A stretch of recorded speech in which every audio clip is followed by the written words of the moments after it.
What if I told you that the retirement you've been planning for your entire life is sitting on a foundation that's cracking right beneath your feet? Not tomorrow, not next year, right now. And the people who are supposed to protect your wealth, the ones managing trillions in pension funds and sovereign reserves, they're quietly making a move that tells you everything you need to know about what's coming next. Let me show you something that should make every retiree in America sit up and pay attention. While the mainstream financial media has been focused on stock market rallies and interest rate decisions, there's been a seismic shift happening in the global monetary system that most people have completely missed. Central banks around the world have been accumulating gold at a pace we haven't seen in over half a century. We're not talking about modest purchases here and there. We're talking about a coordinated, aggressive accumulation strategy that suggests these institutions know something the average investor doesn't. Think about this for a moment. Central banks are the ultimate insiders. They have access to economic data before it's published. They sit in rooms where monetary policy decisions that move markets are made. They understand currency flows, debt dynamics, and geopolitical risks at a level that would make your head spin. And right now, they're buying gold like their currencies depend on it. Because frankly, they do. The pattern is unmistakable. Poland's central bank has been steadily increasing its gold reserves. The People's Bank of China has been on a buying spree that shows no signs of slowing down. India, Turkey, Singapore, the list goes on. These aren't random decisions made by individual countries. This is a coordinated recognition that the global monetary system is undergoing a fundamental transformation, and gold is the anchor in the storm that's building. Now, before we go any further, I want to make sure you have access to something that could be incredibly valuable for your retirement planning.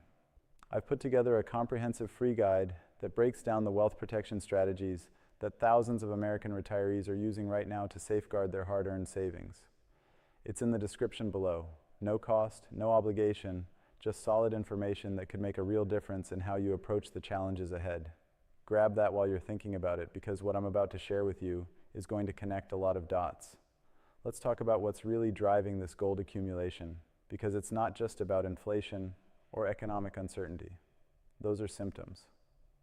The real story is about the dollar's role as the world's reserve currency and how that role is being systematically dismantled by a coalition of nations that represent more than half of the global population. The BRICS nations, Brazil, Russia, India, China, and South Africa, along with their expanding list of partner countries, have been working on creating alternative payment systems that bypass the dollar entirely. This isn't conspiracy theory.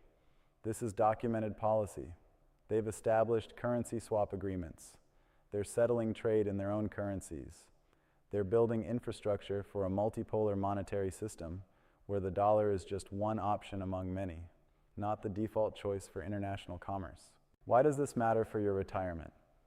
Because the strength of the dollar, and by extension the purchasing power of your savings, has been built on its status as the world's reserve currency. When countries need to buy oil, they need dollars.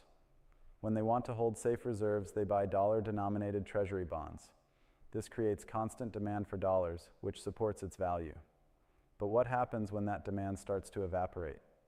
What happens when major economies start settling their trade in yuan or rubles or even gold-backed digital currencies?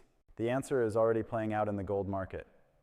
As confidence in the dollar-dominated system erodes, gold becomes the universal alternative. It's nobody's liability. It can't be printed into oblivion by a central bank trying to finance massive government deficits. It has been recognized as money for thousands of years across every civilization. And right now, it's being accumulated by the very institutions that understand monetary systems better than anyone else on the planet. Let me paint you a picture of what this looks like on the ground. Imagine you're a central banker in a country that's been holding massive dollar reserves. You've watched the United States add trillions to its national debt. You've seen the Federal Reserve's balance sheet explode as they printed money to buy government bonds and mortgage-backed securities. You've witnessed the weaponization of the dollar through sanctions that can cut countries off from the global financial system with the stroke of a pen. What would you do? You'd diversify. You'd reduce your exposure to an asset that's being debased and weaponized, and you'd move into something that can't be controlled by any single government. That's exactly what's happening, and the pace is accelerating. The technical picture in the gold market right now is absolutely fascinating. We've seen gold break through resistance levels that held for years. The chart pattern shows a classic accumulation phase followed by a breakout that has the characteristics of a major trend change. But here's what most technical analysts miss. The fundamentals driving this move are unlike anything we've seen in modern financial history. Gold isn't just going up because of inflation expectations or geopolitical tensions, though those factors certainly play a role. It's going up because the entire architecture of the global monetary system is being rewired, and gold is emerging as the neutral settlement asset in a world where trust in fiat currencies is breaking down. Think about the supply and demand dynamics for a moment. Gold mining production has been relatively flat for years. The easy deposits have been found and mined. New discoveries are rare and expensive to develop. Meanwhile, demand from central banks has surged to levels not seen since the 1960s, before the United States abandoned the gold standard. On top of that, you have retail investors and institutions waking up to what's happening and wanting to position themselves accordingly. This creates a supply squeeze that's fundamentally different from a typical commodity rally. We're not talking about a cyclical increase in demand that will fade when economic conditions change. We're talking about a structural shift in how the world thinks about money and value storage. And that shift has profound implications for anyone trying to preserve wealth through retirement. Let me take you back to a moment in history that rhymes with what we're seeing today. In 1971, President Nixon closed the gold window, ending the direct convertibility of dollars to gold. At the time, the official price of gold was $35 per ounce. The United States had been printing more dollars than it had gold to back them, and foreign central banks were starting to demand their gold. Nixon's decision was presented as temporary, but it fundamentally changed the nature of money. What happened next? Gold went from $35 to over $800 by 1980. That's not a typo. A more than 20-fold increase in less than a decade. Why? Because the market recognized that without gold backing, the dollar was just paper, and its value would be determined by how much of it was printed and how much confidence people had in the government's ability to manage the currency responsibly. Fast forward to today. The parallels are striking. We have massive government deficits that show no sign of shrinking. We have a Federal Reserve that has demonstrated its willingness to print whatever amount of money is deemed necessary to support the economy and financial markets. We have foreign central banks that are increasingly nervous about holding dollar reserves. And we have gold breaking out to new highs as the market prices in what comes next. But here's where it gets really interesting. The gold market today is vastly more complex than it was in the 1970s. We have paper gold markets through futures contracts and ETFs that dwarf the physical gold market. The COMEX, the major futures exchange for gold, has a ratio of paper claims to physical gold that would be impossible to settle if everyone demanded delivery at the same time. This creates a situation where the price of gold is being suppressed by paper trading, but the physical market is showing signs of extreme tightness. You can see this in the premiums that physical gold coins and bars command over the spot price. You can see it in the delivery delays from major mints and refineries. You can see it in the drawdowns of gold from exchange warehouses as investors take delivery rather than holding paper claims. The disconnect between the paper market and the physical market is widening, and at some point, that gap is going to close in a way that could be explosive for prices. Now let's talk about what this means for the average retiree who's been told to put their money in a balanced portfolio of stocks and bonds. That traditional approach was built for a world where the dollar was stable, where government debt was manageable, where central banks weren't actively debasing currencies to finance deficits. That world is gone. The rules have changed, but most financial advisors are still playing by the old playbook. Stocks can be a great investment, but they're priced in dollars. If the dollar loses purchasing power, your stock gains might not keep up with the real cost of living. Bonds are even more vulnerable. When you buy a bond, you're lending money to be paid back in future dollars. If those future dollars are worth significantly less than today's dollars, you're getting paid back in depreciated currency. That's not a recipe for preserving wealth through retirement. Gold, on the other hand, maintains its purchasing power over time. An ounce of gold today buys roughly the same amount of goods and services that an ounce of gold bought 100 years ago. It's not about gold going up in value. It's about gold maintaining its value while currencies lose theirs. That's a critical distinction that most people miss. Here's something else that should concern every retiree. The financial system has become increasingly fragile. We saw this in 2008 when the housing market collapsed and took down major banks. We saw it again in 2020 when the pandemic triggered a liquidity crisis that required unprecedented central bank intervention. Each crisis has been met with more money printing, more debt, and more intervention. The system is being held together by the very policies that are undermining its long-term stability. What happens in the next crisis? Do you really want your entire retirement savings exposed to a system that requires constant bailouts and money printing to function? Or do you want at least a portion of your wealth in an asset that has survived every financial crisis, every currency collapse, every government default in human history? This brings me to something important that I want to share with you. If you're sitting on retirement accounts worth over $100,000, there are strategies available that most people don't know about.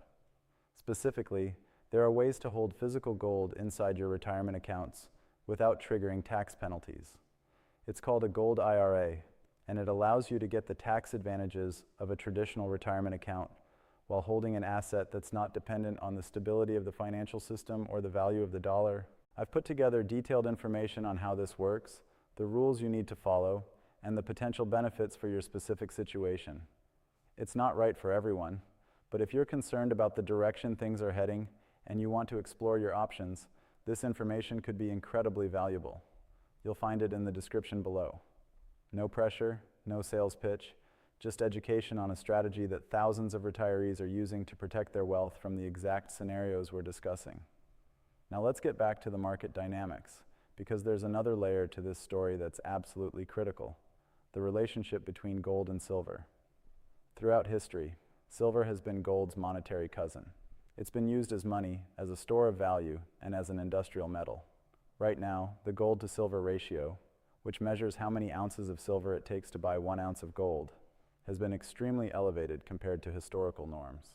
This matters because when gold starts a major bull run driven by monetary concerns, silver tends to outperform on a percentage basis. It's more volatile, it has a smaller market, and it attracts speculative interest once the gold story becomes mainstream. We saw this in the late 1970s when silver went from around $2 per ounce to $50 in a matter of months. We saw it again in 2011 when silver nearly reached $50 during the last major precious metals rally. The setup today looks remarkably similar to those periods. You have monetary instability, you have central bank gold buying, you have concerns about currency debasement, and you have a gold to silver ratio that suggests silver is historically undervalued relative to gold. For investors who understand this dynamic, silver represents a leveraged play on the same forces driving gold higher. But let's zoom out even further and look at the geopolitical dimension of what's happening. The world is fragmenting into competing blocs. You have the Western alliance led by the United States and Europe. You have the BRICS coalition and their partners. You have regional powers trying to navigate between these blocs. And you have increasing tensions over trade, technology, resources, and military influence. In this environment, gold becomes more than just an investment. It becomes a strategic asset. Countries that hold significant gold reserves have more flexibility in their foreign policy. They have a buffer against sanctions. They have an asset that's recognized and valued globally regardless of political alignments. This is why we're seeing countries that were previously content to hold most of their reserves in dollars now diversifying aggressively into gold. The implications for the gold price are profound. When central banks are buying, they're not trading in and out based on short-term price movements. They're accumulating for strategic reasons that transcend normal market cycles. This creates a floor under the market and removes supply that would otherwise be available to private investors. It's a fundamental shift in market structure that supports much higher prices over time. Let me share a story that illustrates how quickly things can change when confidence in a currency breaks down. In the early 1920s, Germany experienced hyperinflation that destroyed the value of the mark. People who had saved their entire lives in mark-denominated accounts saw their wealth evaporate. A loaf of bread that cost a few marks before the war eventually cost billions of marks. Wheelbarrows full of cash couldn't buy basic necessities. The people who survived that crisis with their wealth intact were the ones who had moved their savings into hard assets before the hyperinflation took hold: gold, silver, real estate, productive businesses. The ones who waited, who trusted that the government would fix the problem, who believed that their savings were safe in the banking system, they lost everything. Now, I'm not predicting hyperinflation in the United States. The situation is different in many ways. But the underlying dynamic is the same. When a government prints money to finance deficits, it can't cover through taxation or legitimate borrowing. The currency loses value. It might happen slowly through steady inflation, or it might happen quickly through a currency crisis, but it happens. It always happens. And the people who recognize this early and position themselves accordingly are the ones who preserve their wealth. This is why the central bank gold buying is so significant. These institutions understand monetary history. They've studied every currency crisis, every hyperinflation, every sovereign default, and they're telling you, through their actions, that they don't trust the current system to maintain stability. They're preparing for a world where gold plays a much larger role in the monetary system than it has for the past 50 years.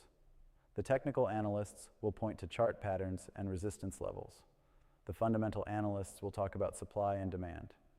But the real story is about trust. Trust in currencies, trust in governments, trust in the financial system. And that trust is eroding faster than most people realize. Look at what's happening with government debt levels. The United States has a national debt that exceeds its annual economic output. The interest payments on that debt are becoming one of the largest line items in the federal budget. And there's no realistic plan to reduce the debt or even slow its growth. The only way out is to inflate it away by printing more money, which means the dollars you've saved for retirement will buy less and less over time. This isn't a political statement. It's a mathematical reality. The numbers don't work. And the people running the system know the numbers don't work. That's why they keep kicking the can down the road with more stimulus, more money printing, more intervention. But every intervention makes the eventual reckoning more severe. Gold is the market's way of pricing in that reckoning. Every time the price breaks to a new high, it's telling you that investors are losing confidence in the alternatives. Every time central banks add to their reserves, they're confirming that the people with the most information about the system are preparing for significant changes ahead. Now, here's something that most people don't understand about gold ownership. There's a big difference between owning paper gold through an ETF or a futures contract and owning physical gold that you can hold in your hand or store in a secure vault. Paper gold is a claim on gold. Physical gold is the actual asset. In a crisis, that distinction becomes critically important. We've seen situations where paper gold markets have experienced disruptions while physical gold remained available at much higher prices. We've seen ETFs that were supposed to be backed by physical gold turn out to have far less gold than their shares represented. We've seen futures markets where the price is set by paper trading that has little connection to the physical market. For serious wealth preservation, physical gold is the only option that eliminates counterparty risk. You're not depending on a financial institution to honor its obligations. You're not exposed to the risk that a paper market might not be able to deliver physical metal when you need it. You own the asset outright, and it's there regardless of what happens to the financial system. This is especially important for retirees who can't afford to take the kind of risks that younger investors might be willing to accept.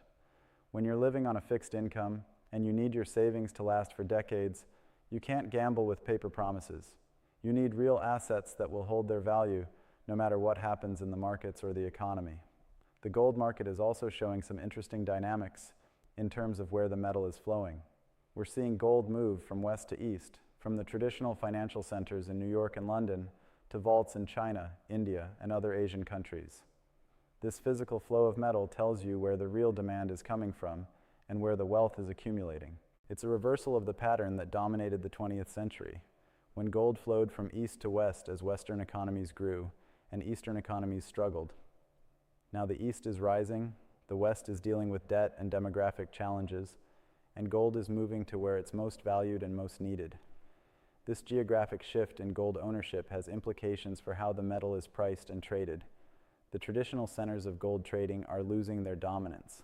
New markets are emerging. New price discovery mechanisms are being developed. And the Western paper gold markets are becoming less relevant to the physical market, where real metal changes hands. For American retirees, this means you can't just assume that the gold market will continue to function the way it has for the past several decades. The rules are changing. The players are changing, and the risks of holding paper claims instead of physical metal are increasing. Let me bring this back to the practical question that every retiree should be asking. How much of your wealth should be in gold?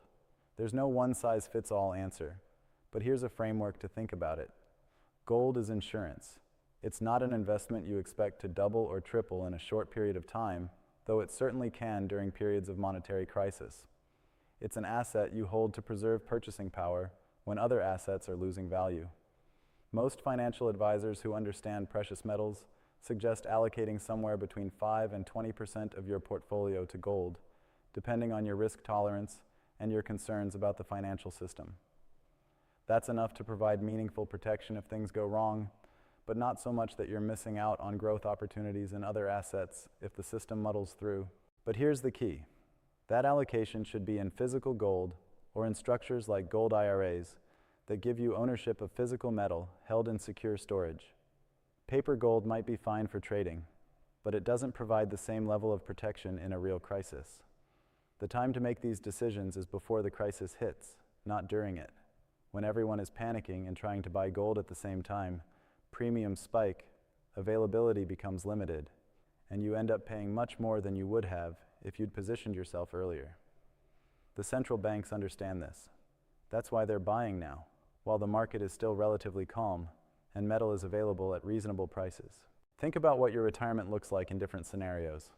If the system continues to function more or less as it has, with moderate inflation and slow economic growth, gold will probably maintain its value and provide a stable anchor in your portfolio. If we see a more serious crisis, whether it's a currency crisis, a debt crisis, or a geopolitical shock, gold could be the difference between maintaining your standard of living and watching your savings evaporate. The risk-reward equation is heavily skewed toward having at least some exposure to gold. The downside is limited. Gold has held value for thousands of years and isn't going to zero. The upside, if the monetary system goes through the kind of transformation that central banks seem to be preparing for, could be substantial. Now, I want to make sure you have all the information you need to make informed decisions about your retirement security. For those of you who've watched this far, you're clearly taking this seriously, and I want to reward that commitment. In the description below, you'll find information about a free one-on-one educational web conference where we can discuss your specific situation, your concerns, and the strategies that might make sense for you. This is only available to American retirees with at least $100,000 in retirement accounts, and it's completely educational with no obligation.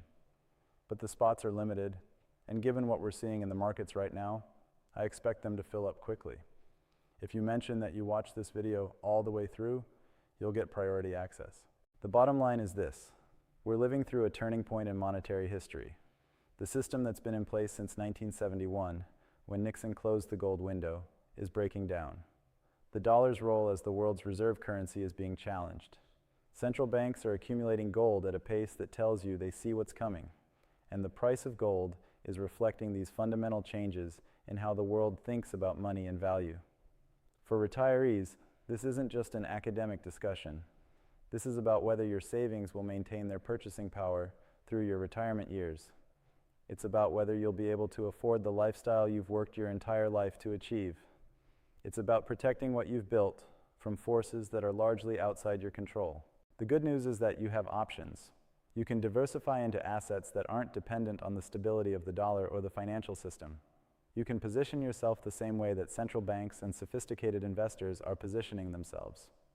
You can take control of your financial future instead of hoping that the people running the system will somehow figure out how to fix problems that have been building for decades.